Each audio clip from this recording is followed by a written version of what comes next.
వరుస ప్రకారం ఎత్తుకోవాలంటే కయ్యను అనే హంతకుడిని యెహోవా దేవుడు ఎంత ముద్దు చేసి అఘోరించాడో చూపించే హర్రర్ కథ చెప్పాల్సింది. కానీ పెద్ద బురద ఎందుకు వచ్చిందో తెలిస్తే కడుపపడం, కళ్ళమ్మట నీళ్లు కారటం, కింద పడి దొల్లడం లాంటి మామూలు నవ్వులు రావు. నవ్వి నవ్వి చచ్చిపోతారు అని చెప్పాను కదా. దాన్ని అలాగే వదిలేసి తర్వాత చెప్పడం మర్చిపోతానని రమేసి ఇప్పుడే ఎత్తుకుంటున్నా. జోకుల విషయంలో మీరు భయపడాల్సిన పని లేదు. ఎక్కడ చూస్తే అక్కడ ప్రతి బైబిల్ వచనము ఒక హాస్యరసికుడికి ఇంతకీ ఈడని తోట నుంచి వెళ్ళగొట్టి 10 తరాలు గడిచేయలేదు పెద్ద బురదని తెప్పించి తను ఇష్టపడి సృష్టించిన మనుషుల్ని, జంతువుల్ని చంపేయాలని తీర్మానించుకోవడానికి మనుషులు చేసిన నేరం ఏమిటా? Wickedness in the world. Genesis 6.01. When human beings began to increase in number on the earth and daughters were born to them. Genesis 6.02. The sons of God saw that the daughters of humans were beautiful, and they married many of them they chose. Genesis 6.03. Then the Lord said, My spirit will not contend with humans forever, for they are mortal. Their days will be 120 years. Genesis 6.04. The Nephilim were on the earth in those days, and also afterward, when the sons of God went to the daughters of the humans and had children by them. They were the heroes of old, men of renown. Genesis 6.05.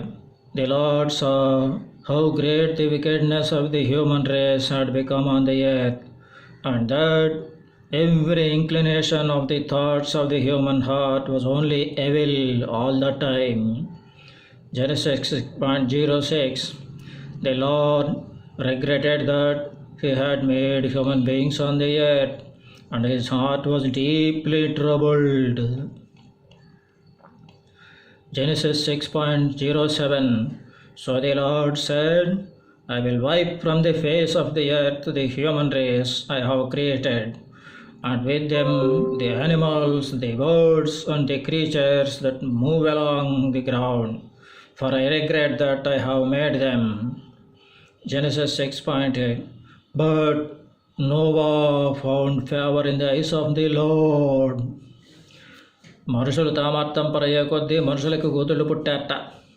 ఇందులో అంత ప్రత్యేకత ఏముందో పరిగట్టుకుని చెబుతున్నారు. ఎప్పుడూ కొడుకులే పుట్టాలా, ఎప్పుడూ కొడుకులే పుడతారా? మరి ఒక తరంలో కూతుళ్ళు లేకుండా తర్వాత తరంలో కొడుకులు ఎట్ట పుడతారో?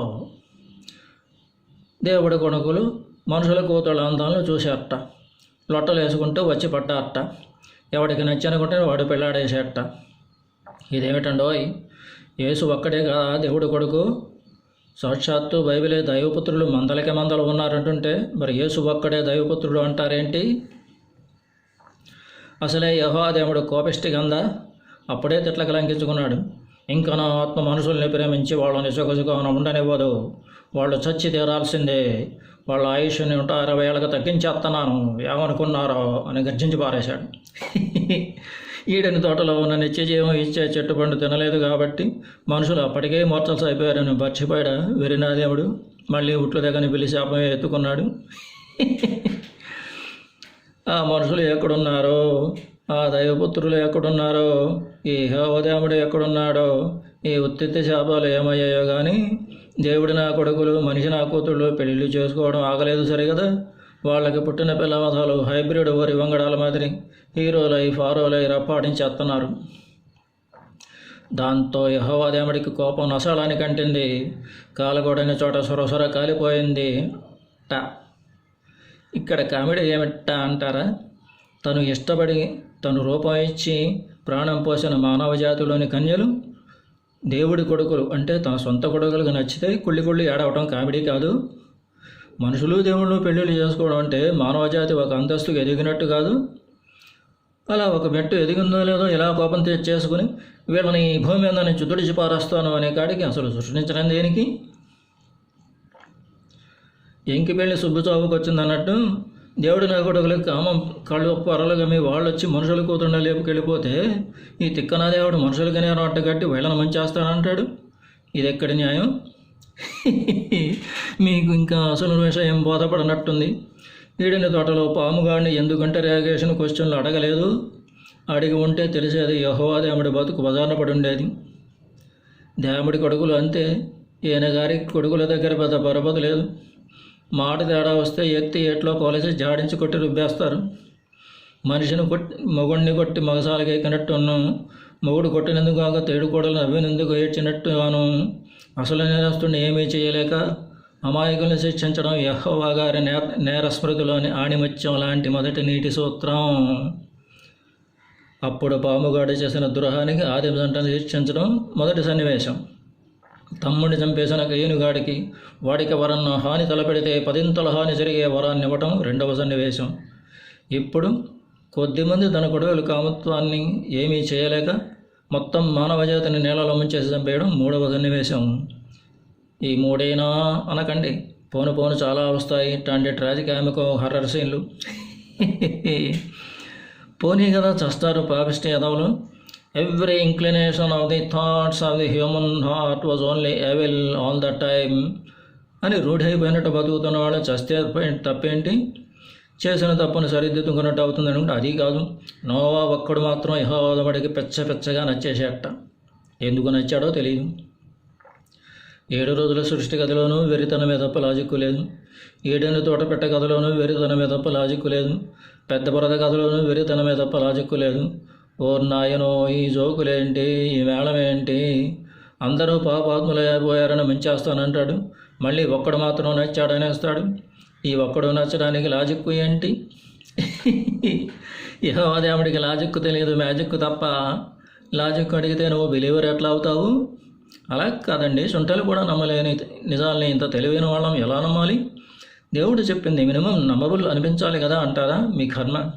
క్రైస్తవం అనే మతాన్ని పుట్టించింది మీకు వచ్చే తక్కువలో ప్రశ్నలుగా జవాబు చెప్పి మిమ్మల్ని తెలివైన వాళ్ళలా తీర్చిదిద్దడానికి కాదు, ప్రశ్నలు అడగటానికి భయపడి చస్తూ మీ కష్టార్జితంలోని సింహభాగాన్ని పాస్టర్లకి ఇష్టమైన వ్యాపారవేత్తలకి, ప్రభుత్వానేతలకి మీ చేతులతోనే ఇచ్చేసి వాళ్ళని బోరింపోతుల్లా కూర్చోబెట్టి మేపగలుగుతున్నందుకు మీరు ఆనందాశ్రువులను రాలుస్తూ, మీరు మీ కుటుంబ సభ్యులు మాత్రం రేయింబవళ్ళ ఈతి బాధల సర్వకాల సర్వావస్థల భయభ్రాంతుల రోగిష్టి నికృష్ట అపరాధీనపు ఏడుపు కొట్టు బతుకుతో సరిపెట్టుకుని గొర్రెలా మిమ్మల్ని తయారు చేయడానికి తెలుసా? దేవుడు చెప్పింది మినిమం నమ్మబుల్ అనిపించాలి కదా. అస్సలు సొంటలు కూడా నమ్మలేని నిజాల్ని ఇంత తెలివైన వాళ్ళం ఎలా నమ్మాలి అని మళ్ళీ నిలదీస్తే మీకు బైబిలులో హేతుబద్ధత వెరిగే అమాయక బహుకుటుంబిక సంసార పక్షపు క్రైస్తవులకి నమ్మలేని నిజం ఒకటి చెప్తాను. వాటికన్ కామందు పోపుగారు మొదలు గల్లీ చర్చి పాస్టర్ వరకు గల మత ప్రచారకుల్లో ఏ ఒక్కడు ఈ నల్లట్ట పుస్తకాన్ని నమ్మట్లేదు. అమ్మతోడు నిజం. ఏమా సీరియస్ మొహం పెట్టి గొల్లున నవ్వొచ్చే జోకు వేసినట్టు ఉంటుంది ఈ పెద్ద బురద కథ. నా మట్టుకు నాకు నవ్వాలో ఏడవాలో అర్థం కాని ఒక విచిత్రమైన విషయం సెగ్గడ్డలా సలిపేస్తుంది. ఎందుకంటారా? యెహోవా దేవుడు నోవహు గారికి తన బురద ప్లాను విశదీకరించు క్రింది భాగమును చదువుడి, మీరు నవ్వనిచో నేను చచ్చదను. Genesis 6.09. This is the account of Noah and his family. Noah was a righteous man, blameless among the people of his time, and he walked faithfully with God. Genesis 6.10. Noah had these 3 sons, Shem, Ham, and Japheth. Genesis 6.11. Now the earth was corrupt in God's sight and was full of violence. Genesis 6.12. God saw how corrupt the earth had become, for all the people on the earth had corrupted their ways. Genesis 6.13. So God said to Noah, I am going to put an end to all people, for the earth is filled with violence because of them. I am surely going to destroy both them and the earth. Genesis 6.14. So make yourself an ark of cypress wood, make rooms in it, and coat it with pitch inside and out. Genesis 6.15. This is how you are to build it. The ark is to be 300 cubits long, 50 cubits wide, and 30 cubits high. Genesis 6.16. Make a roof for it, leaving below the roof an opening 1 cubit high all around. Put a door in the side of the ark and make lower, middle, and upper decks. Genesis 6.17. I am going to bring flood waters on the earth to destroy all life under the heavens. Every creature that has the breath and life in it, everything on earth will perish. Genesis 6.18. But I will establish my covenant with you, and you will enter the ark, you and your sons and your wife, and your son's wife with you. Genesis 6.19. You are to bring into the ark 2 of all living creatures, male and female, to keep them alive with you. Genesis 6.20. 2 of every kind of bird, of every kind of animal, and every kind of creature that moves along the ground will come to you to be kept alive. Genesis 6.21. You are to take every kind of food that is to be eaten and store it away as food for you and for them. Genesis 6.22. Noah did everything just as God commanded him. నవ్వు రాలేదా? మీకు నవ్వు లాంటిది కూడా ఏది రాలేదా? మీరు tubelight number 1 అండి. దేవుడు కొడుకులు మనుషుల పిల్లల్ని మెచ్చడం ఏంటి? తను ముచ్చబడి తన రూపం ఇచ్చి పుట్టించిన మానవ జాతి జగజ్జేగి మనం వెలిగిపోతుంటే పుట్టించిన వాడు కళ్ళు కుట్టుకొని ఏడ్చి చచ్చి శాపాలు కురిపించి వరదతో ముంచెత్తి నాశనం చేయాలని భీష్మించుకోవడం ఏంటి? దేవుడికి మనుషుల్ని కాదు మొత్తం అన్ని జంతువుల్ని అన్ని చెట్లని చంపేయాలనేంత కోపం రావడం ఏంటి? మళ్ళీ అప్పటికి భూమి మీద గల అన్ని జాతుల నుంచి ఒక్కో జంటని 300 క్యూబిట్ల పొడుగు ఇంటూ 50 క్యూబిట్ల వెడల్పు ఇంటూ 30 క్యూబిట్ల ఎత్తు ఉన్న మందసంలోకి దూర్చి బతికించాలని తాపత్రయం ఏంటి?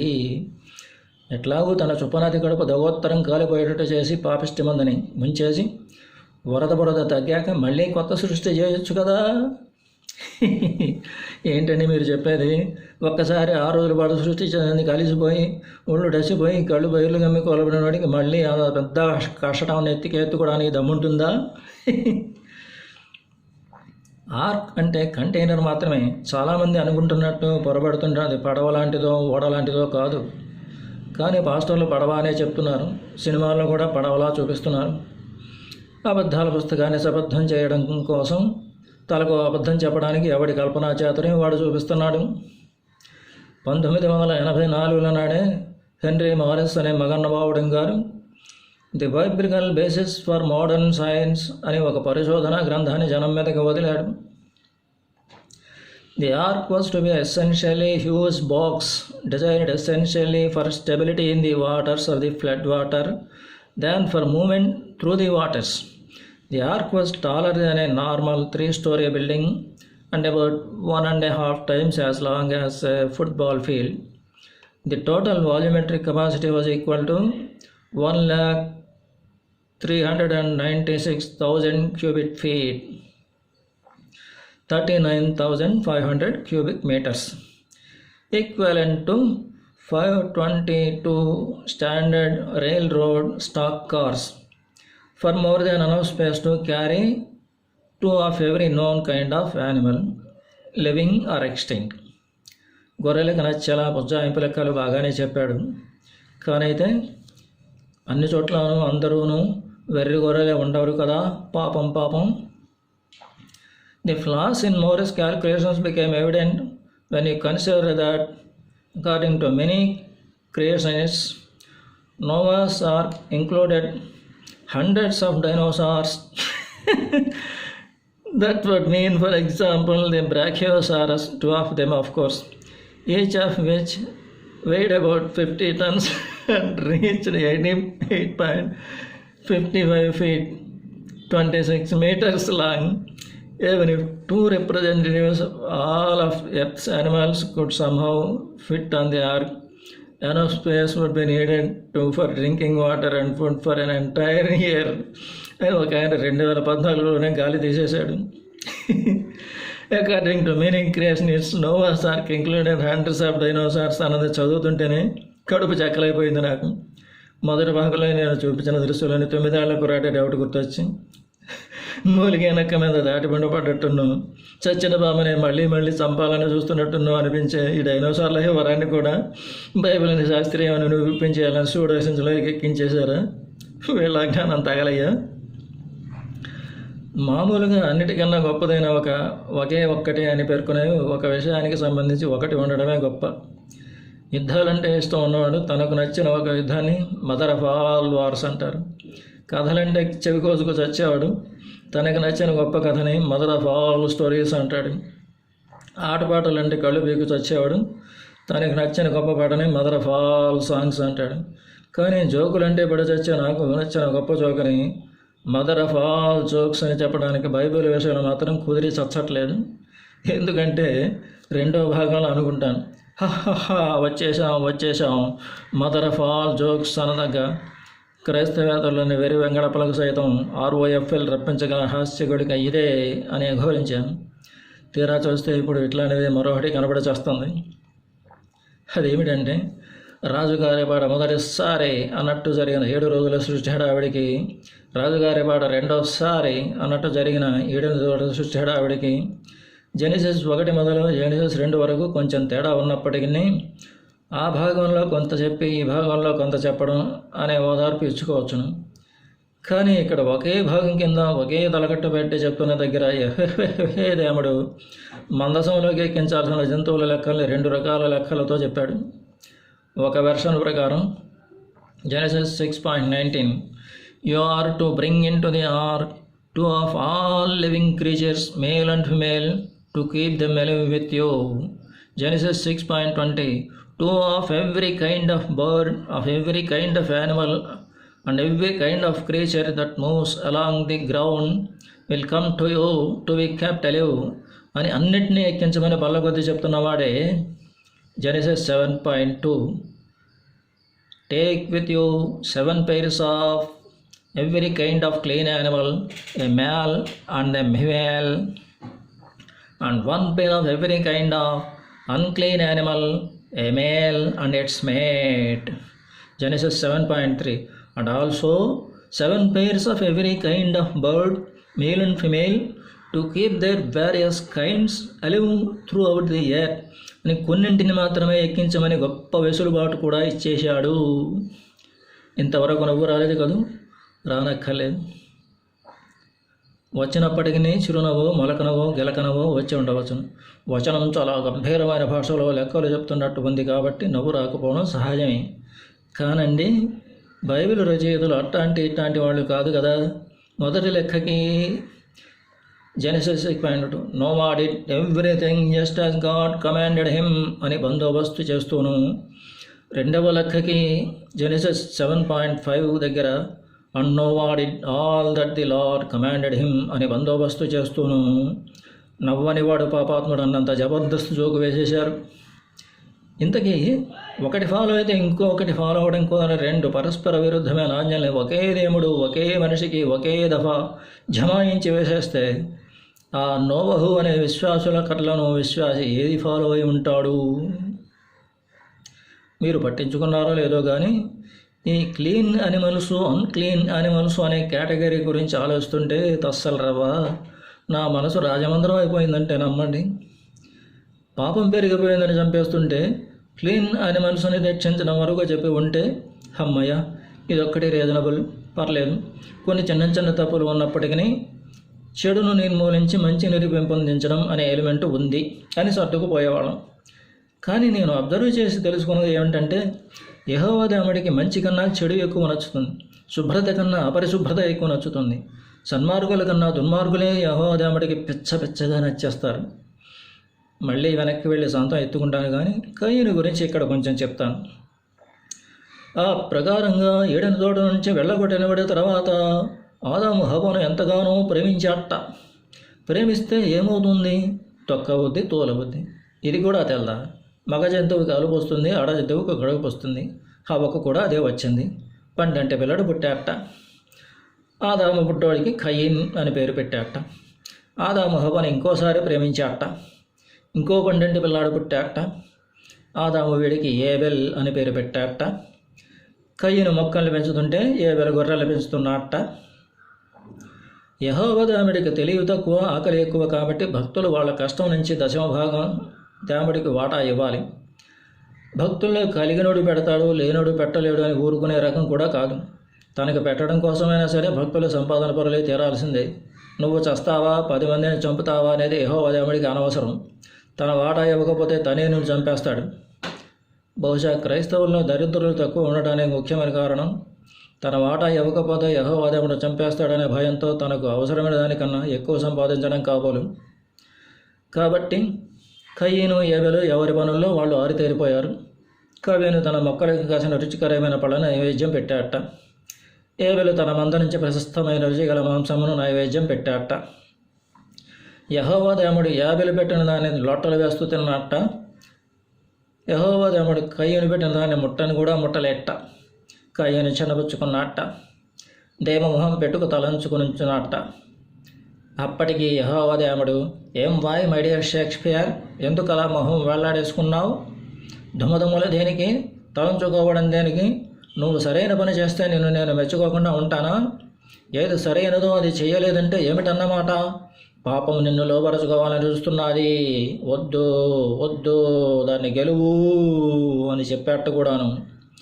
సూటిగా సుత్తి లేకుండా నీతులు చెప్పాలని చూడడం. మిరపకాయ సినిమాలో మాస్ మహారాజ్ రవితేజ తన స్టూడెంట్లకి, నా కోసం మీరు గొడవలు చేయొద్దు, కాలేజీ ఓనర్లని ఖరాబు చేయొద్దు అంటూ ఏం చేయాలో క్లూలు ఇచ్చినట్టు ఉచిత బోడి సలహాలు ఇస్తే ఎవడు వింటాట? కయ్యనుగాడు కూడా అదే చేశాడు. తమ్ముడు నా పొలంలోకి వెళ్దాంరా అని పిలుచుకెళ్ళి వాటమైన చోట చూసి ఏబెల్ని మర్డర్ చేసేట. బైబిల్ చేతులు గుండెలు వాదుకున్న చెప్తున్న వివరం ప్రకారమే ఈ భూప్రపంచకం మీద మనిషి చేసిన తొట్టతొలి అత్యంత ఘోరమైన దుర్మార్గం చేసేసేట కూడాను. అయ్యో తమ్ముడిని చంపేశానే, హా హో హో అని ఏడుపు లేదు. వీళ్ళు ఇప్పుడు మొత్తుకు చచ్చే పాపక్షమాపణ కోసం పడి పొర్లు ఏడుపులు ఏడ్చి చచ్చే పశ్చాత్తాపం లేదు. యెహోవా దేవుడు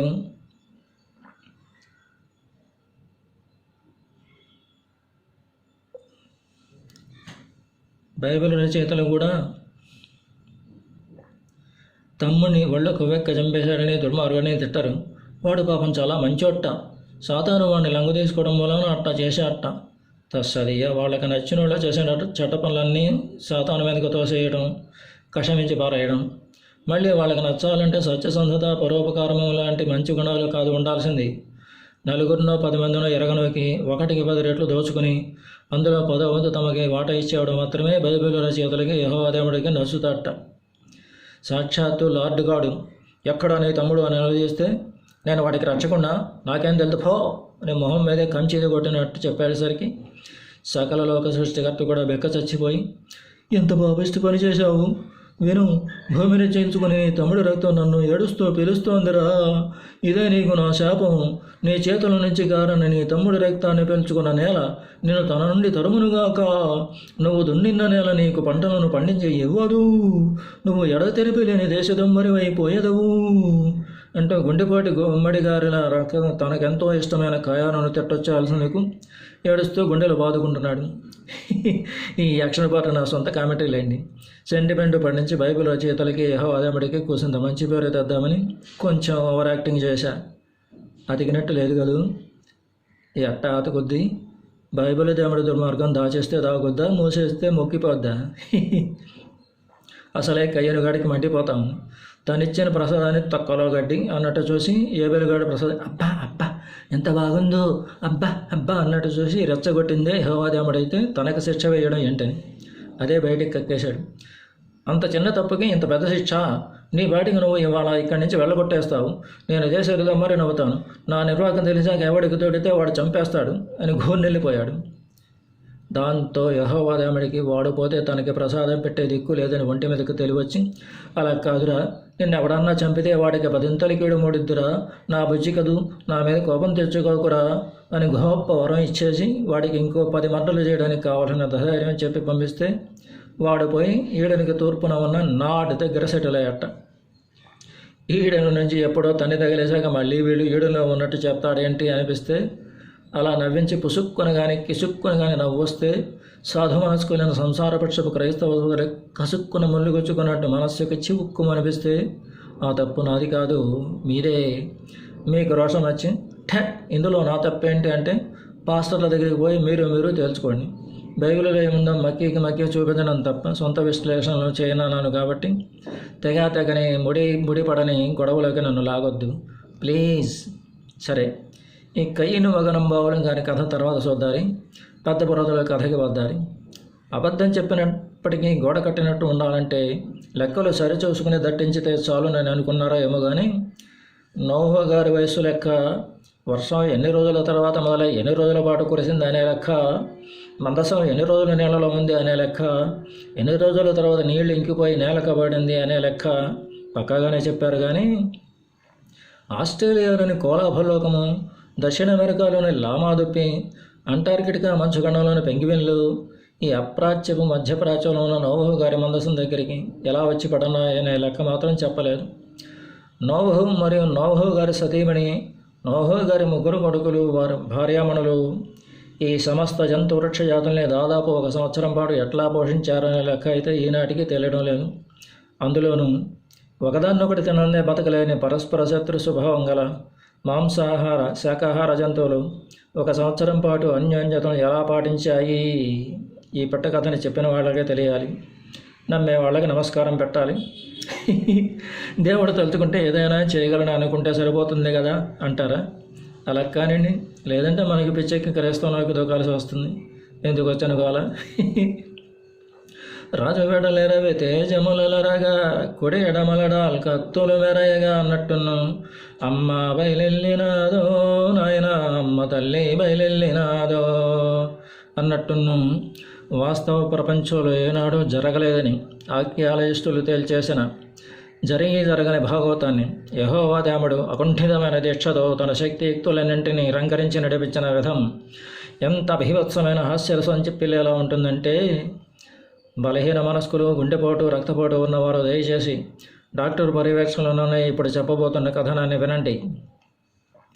Genesis 7.06 Noah was 600 years old when the flood waters came on the earth. Genesis 7.07 Noah had and his sons and his wife and his sons' wives entered the ark to escape the waters of the flood. Genesis 7.08 Pairs of clean and unclean animals, of birds, of all creatures that move along the ground. Genesis 7.09 Male and female came to Noah and entered the ark as God had commanded Noah. Genesis 7.10 And after his 7 days the flood waters came on the earth.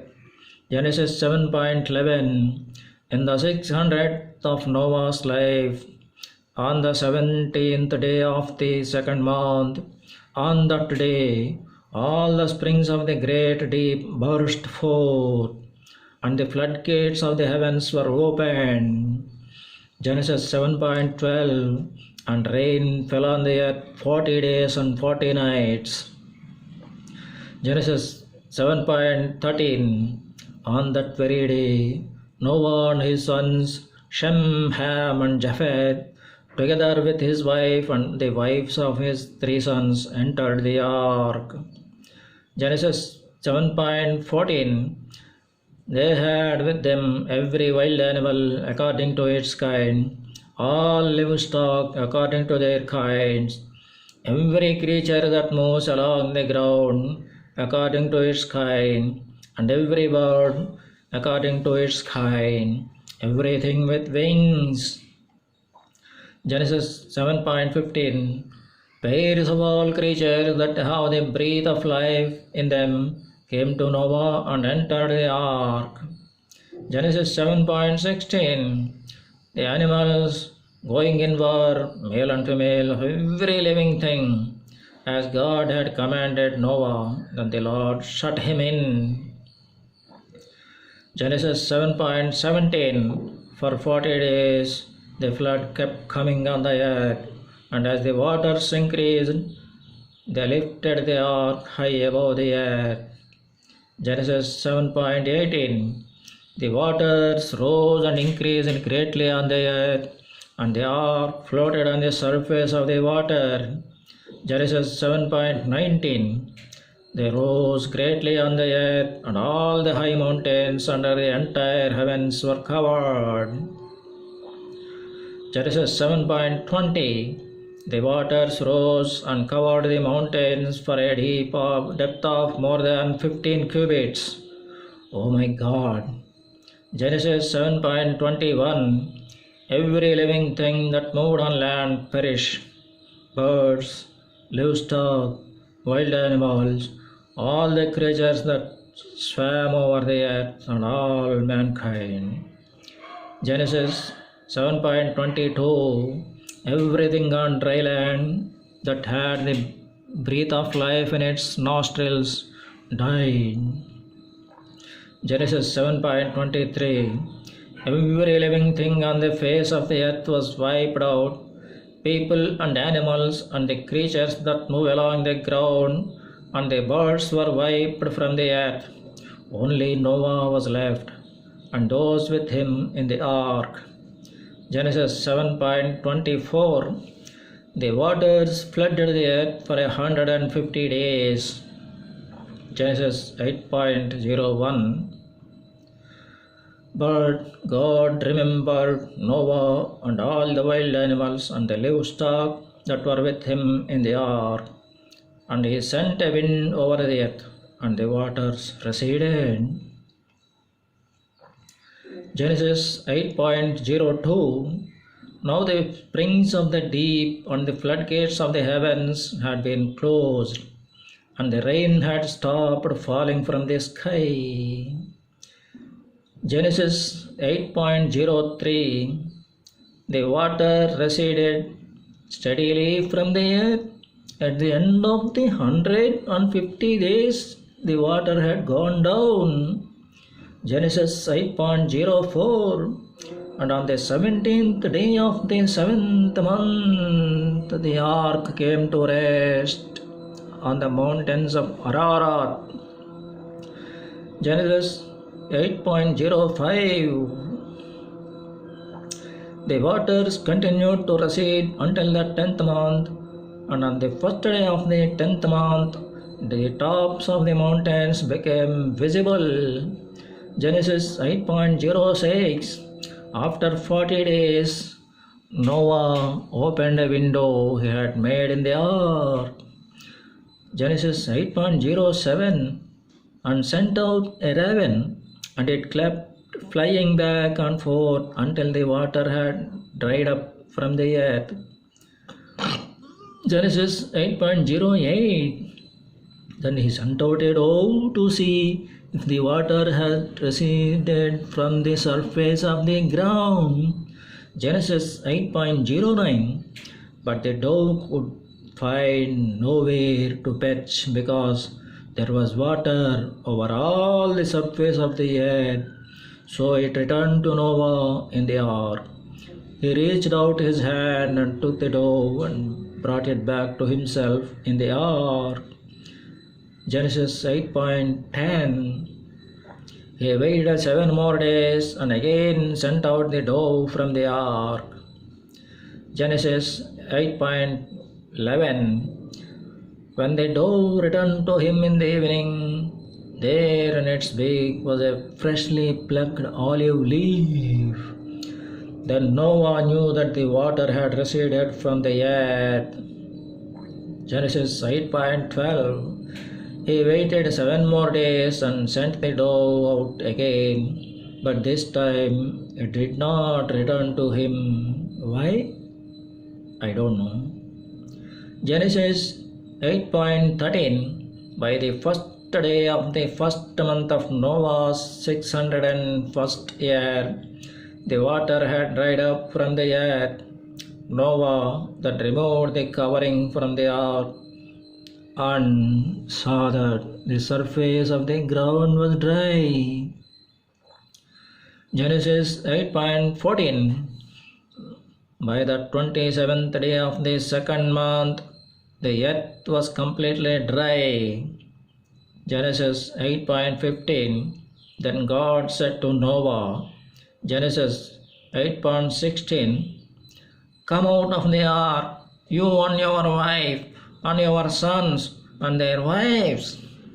Genesis 8.17, bring out every kind of living creature that is with you, the birds, the animals, and all the creatures that move along the ground, so they can multiply on the earth and be fruitful and increase in number on it.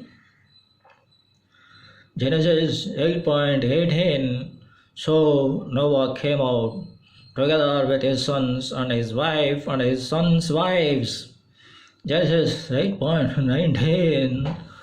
All the animals and all the creatures that move along the ground and all the birds, everything that moves on land came out of the ark, one kind after another.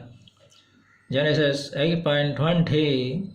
Then Noah built an altar to the Lord, and taking some of all the clean animals and clean birds, he sacrificed burnt offerings on it. Genesis 8.21. The Lord smelled the pleasing aroma and said in his heart, never again will I curse the ground because of humans, even though every inclination of the human heart is evil from childhood.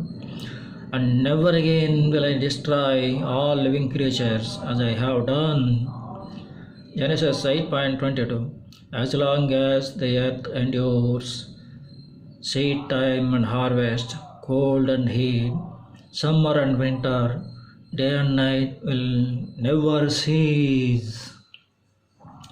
ఓలమ్మో లెక్కపెట్టి 41 వచనాల్లో ఎడ పెడ ఎగ దిగ వాయించేశారు కదా యెహోవా దేవుడు Bible రచయితలు కలిసి.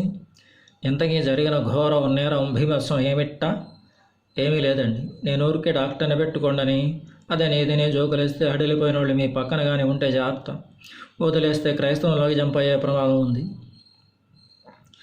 జెనిసిస్ 7.08 ప్రకారం all creatures that move along the ground, pairs of clean animals and pairs of unclean animals అన్నీ షోలే సినిమాలోని అంగ్రేజీ ధమానేకే ఘట్ హట్ వట్ హే మత్వాలా జైలర్ గారు ఆధే ఎధర జావు ఆధే ఉదర జావు బాకీ మేరా పాస్ ఆవు అంటే అనుచరులు తమకు అర్థమైన దిక్కుకు పోయినట్టు యెహోవా దేవుడు లెక్కలు చెప్పిన తయారు చేయించిన 300 కూబిట్ల పొడుగు ఇంటూ 50 కూబిట్ల వెడవు ఇంటూ 30 కూబిట్ల ఎత్తు ఉన్న బుల్లి బుజ్జి చెన్ని మందసంలోకి వచ్చి ఇరుక్కుని చద్దుకు చచ్చాయిట.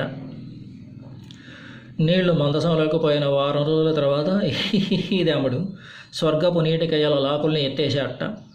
దాంతో 40 రోజుల పాటు భారీ వర్షం భూమి మీద కురిసి చచ్చింది వరద నీరు మాత్రం 150 రోజుల పాటు జాడించేసిందిట. మహాపర్వతాలు కూడా మునిగిపోయాయి పాపం భూమి మీద గల పిట్ట, పీచు, పురుగు, మేక అన్నీ చచ్చిపోయాయి ముక్కుతో గాలి పీల్చే ప్రతిపాని కొన విపరీతి కూడా బతకాలని ఆక్రోశిస్తూ ఎందుకు చచ్చిపోతున్నామో కూడా తెలియని దయనీయమైన చావు చచ్చాయట. సెంటిమెంటు అదిరిపోయింది, కన్నీళ్లు తన్నుకొచ్చేస్తున్నాయి. కర్చీఫులు, కొండవాలు, పైట కొంగులు వెతుక్కుందాం అనుకునే లోపు మతిపరుపు యెహోవా దేవుడు అయోమయం బైబిల్ రచయితలు కలిసి మళ్ళీ పొంతలు లేని బొంకులకి పగలబడి నవ్వాలని మెచ్చే జోకులకి తగులుకున్నారు.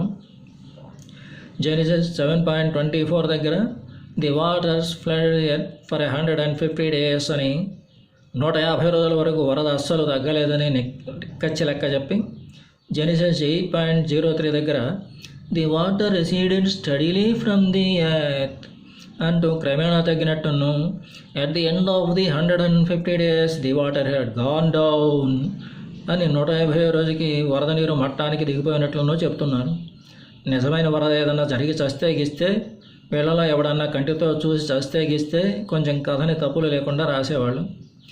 మానవ జాతి చరిత్రలో అత్యంత భయానకమై విషాదరసం చెప్పిల్లుతూ దేవుడి మహత్యాన్ని సకల మానవాడికి కళ్ళకు కట్టినట్టు చూపించదగిన గొప్ప కథని తక్కిరి బిక్కిరి లెక్కలతోనూ మతి బరుపు కామెడీలతోనూ నింపేసి ఆలు లేదు చూలు లేదు కొడుకు పేరు సోమలింగం అన్నట్టు రాసేశారు. తర్వాత జరిగిన కామెడీలు అట్టే నవ్వురావు. టాకీ పార్టు లేక మోకీ పార్టు మాత్రమే కాబట్టి అందరూ నవ్వి తీరనే గ్యారంటీ లేదు. అయినప్పటికీ మీకు నవ్వు రప్పించడానికి శాయశక్తులా కృషి చేస్తాను. వర్షమో వరదో ఏది మొదలయ్యాకనో చెప్పి తగలడలేదు కానీ 7వ నెలలోని 17వ రోజున మందసం అరరుతుకొండ మీద ఆగిందిట. 10వ నెల యొక్క మొదటి రోజుకి మహాపర్వతాల శిఖరాగ్రాలు కనిపించాయి ట. ఆ తర్వాత మరో 40 రోజులకి మహామేధావి నోవహు గారు మందసానికి తాను పెట్టిన బుల్లి గవాక్షం తెరిచి తలను మాత్రం బయటకు జొప్పించి మెడను రెక్కించి గుడ్లు బెటకరించి నెక్కి నెక్కి చూసేట. నీళ్లు తప్ప ఏమీ కనపడదలేట. మరి 151 రోజు నాటికి వాటర్ హ్యాడ్ గాన్ డౌన్ అనేసి 10వ నెల మొదటి రోజుకి మహాపర్వతాల శిఖరాగ్రాలు కనిపించాయి అన్న తర్వాత 40 రోజులకి మళ్ళీ ఇదేంటి అని లాజిక్కులకు లాగొద్దు ప్లీజ్. యెహోవా దేవుడికి లాజిక్కు తెలియదు, మ్యాజిక్కు తప్ప. లాజిక్కు అడిగితే నువ్వు బిలీవర్ ఎట్లా అవుతావు? అలా కాదండి, శుంఠలు కూడా నమ్మలేని నిజాల్ని ఇంత తెలివైన వాళ్ళం ఎలా నమ్మాలి? దేవుడు చెప్పింది నేను నవబుల్ అనిపించాలి కదా అంటారా? మీ కర్మ. క్రైస్తవ మతాన్ని పుట్టించింది మీకు వచ్చే తొక్కలో ప్రశ్నలకు జవాబులు చెప్పి మిమ్మల్ని తెలివైన వాళ్ళలా తీర్చిదిద్దడానికి కాదు. ప్రశ్నలు అడగడానికి భయపడి చూస్తూ మీ కష్టార్జితంలోని సింహభాగాన్ని పాస్టర్లకి ఇష్టమైన వ్యాపారవేత్తలకి, ప్రభుత్వ నేతలకి మీ చేతులతోనే ఇచ్చేసి వాళ్ళని బోరింపోతుల్లా కూర్చోబెట్టి మేపాలి. అలా మేపగలుగుతున్నందుకు ఆనందాశ్రువులను అరుస్తూ మీరు మీ కుటుంబ సభ్యులు మాత్రం రేయింబవాళ్ల ఈతి బాధల సర్వకాల సర్వావస్థల భయభ్రాంతుల రోగిష్టి నికృష్ట పరాధీనపు ఏడుపు కొట్టి బతుకుపుతో సరిపెట్టుకునే గొర్రెలా మిమ్మల్ని తయారు చేయడానికి తెలుసా? దేవుడు చెప్పింది మినిమం నవబుల్ అనిపించాలి కదా. అస్సలు సుస్సలు శుంఠలు కూడా నమ్మలేని నిజాలని ఇంత తెలివైన ఎలా నమ్మాలి అని మళ్ళీ నిలదీస్తే మీకు బైబిల్లో హేతుబద్ధత వెదిగే అమాయక బహుకుటుంబేక సంసార పృషపు క్రైస్తవులకి నమ్మలేని నిజం ఒకటి చెప్తాను. వాటికన్ కామందు పోపు గారు మొదలు గల్లీ చర్చి పాస్టర్ వరకు గల మత ప్రచారకుల్లో ఏ ఒక్కడు ఈ నల్లట్ట పుస్తకాన్ని నమ్మట్లేదు. అమ్మతోడు నిజం. నేల ఎంత దూరంలో ఉందో చూసి రమ్మని మొదట ఒక కాకిని వదిలేట. దానికేమో ఈ నోవహు గారి కోసం అర్థం కాగా నీటి దడారిపోయి నేల కనబడే వరకు అట్ట ఎగురుతూనే ఉండిపోయి వెనక్కి రాలేట. ఇట్లా కాదని చెప్పి బావురాయిని పంపించాట. అది మాత్రం కాకిలా కాక వెనక్కి వచ్చేసిందంట. మరో వారం రోజుల ఇంకోసారి పావురాయిని ఎగరేసేట. సాయంకాలానికి ముక్కుతో ఆలివ్ రెమ్మని ఖర్చు పట్టుకుని ఆ పావురాయి తిరిగి వచ్చేసరికి నోవహు గారికి షెర్లాక్ హోమ్స్ని మించిన మేధస్సుతో ఆలోచించి భూమి మీద నేల తగ్గిపోయినట్టు, నేల బయటపడినట్టు కనిపెట్టేసేట. మరో వారం రోజులకు మళ్ళీ పావురాయిని ఎగరేసేట. ఈసారి అది వెనక్కి రాలేట. ఎందుకనో మరి. అలా మహాఘనత వహించిన నోవహు గారి 601వ ఏట 1వ మాసపు 1వ రోజున భూమి మీద నీరు ఇంకిపోయిందని తెలిసి మందసపు ముసుగును తీసేట. ఇన్నాళ్ళు యెహోవా దేవుడు ఎక్కడ చచ్చాట? జెనెసిస్ 8:1 దగ్గర నోవహును గుర్తుంచుకొని గాలి వీచేట్టు చేసేస్తే కదా బురద తగ్గింది. మరీ అలా నీచంగా మాట్లాడకండి హరిబాబు గారు, కళ్ళు పోతాయి అంటారా? ఆల్రెడీ మతి సగం పోయింది ఈ బైబిల్ విశ్లేషణ మొదలెట్టాక. లేకపోతే ఏంటండి, నోవహును గుర్తుంచుకుని గాలి వీసేట్టు చేసిన మనగాడు నోవహు గారు కాకుల్ని పావురాలని పంపించి తనే తెలుసుకుని మతసపు ముసుగు తీశాక ఇప్పుడు వచ్చి తీరుబడిగా come out of the ark అని అన్నట్టు. పాత తెలుగు సినిమాల్లో హీరో విలన్లను కొట్టేశాక బోరలు ఊదుకుంటూ వచ్చే పోలీసుల ఆల్రెడీ బయటికి వచ్చిన వాళ్ళని ఇంకా బయటికి రా అనడం కామెడీ కాక ఏమిట్టా? నా అనుభవం ఏంటంటే తనకొచ్చిన పెచ్చకోపంలో చేసిన పెద్ద బురద రప్పించుట అనే పెచ్చ పని యొక్క ఫలితం ఏమిటనేది గ్రహణకు రాకపోవడం చేత సంవత్సరం పాటు ఎవరి దగ్గర నుంచి ప్రసాదం రాక నీరసించి తిండికి మలమలమాడుతూ ఆకలికి నెకనకలాడుతూ నాలుక పెడచగట్టుకుపోయి కళ్ళు బయర్లు గమ్మిన దిక్కుమాలిన స్థితికి వచ్చి ఉండాలి యెహోవా దేవుడు. సరే, మహామేధావి యెహోవా గారి మహామేధావి భక్తుడు నోవహు గారు బయటికి వచ్చాక లార్డు గాడికి నెచ్చిపోదలు చేయడం కోసం ఒక మంటపం కట్టి బలిపీఠం సిద్ధం చేసి తనతో పాటు సంవత్సరం పాటు గడిపి పెద్ద బురద ప్రమాదం గట్టెక్కి బతికి బట్టగట్టి వచ్చిన వాటిలో పరిశుభ్రమైన జంతువులను పరిశుభ్రమైన పక్షులను చంపి వాటి మాంసమును ప్రసాదం పేరును ఆరగింపు పెట్టాట. యెహోవా దేవుడి క్లీన్ యానిమల్స్ అన్క్లీన్ యానిమల్స్ అన్న లెక్క ఇక్కడ అర్థమైంది నాకు. తన భోజనానికి మనకి వచ్చే శ్రేష్టమైనవి క్లీన్, తనకంత మోజులేని మనిషి తింటే తిన్నాడులే అనిపించేవి అన్క్లీన్ అనేది యెహోవా దేవుడు చెప్తున్న లెక్క. ఆకలికి మాడి చావడం గురించి ఇందాకటే నా అనుమానం కరెక్టేనండోయ్. బుద్ధొచ్చింది, ఇంకా మళ్ళీ మనుషుల్ని శపించే పని పెట్టుకోను, ఇప్పుడు చంపినట్టు ఇంకెప్పుడో జీవుల్ని చంపను అని ఒట్టు పెట్టుకున్నాడు. అయినప్పటికీ తర్వాత చాలాసార్లు చాలామందిని చంపేశాడు. క్రూరత్వం కొంచెంత ఎక్కువ, మతిమరుపు కొంచెంత ఎక్కువ కదా.